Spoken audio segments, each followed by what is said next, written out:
my lovelies, Dee here. Welcome to my video. Hope everyone's doing fantastic like always.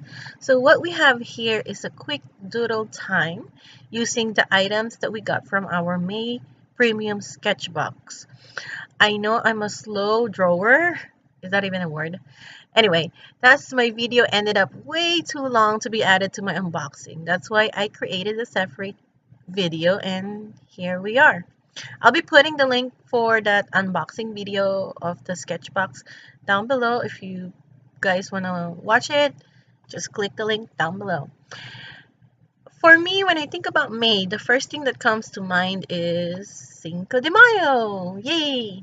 And of course, my mom's birthday on the same day. So with that in mind, I'm doodling Mr. Cactus shaking some maracas. You will see it, well, not right now, but as the drawing progresses. I'm actually thinking of carrying over the theme of this musically inclined cactus over to my journaling.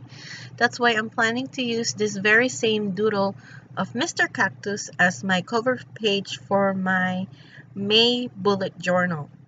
So if you do watch my May BoJu setup that I'll be posting probably next week, I know I'm already late. But anyway, you will meet him once more over there.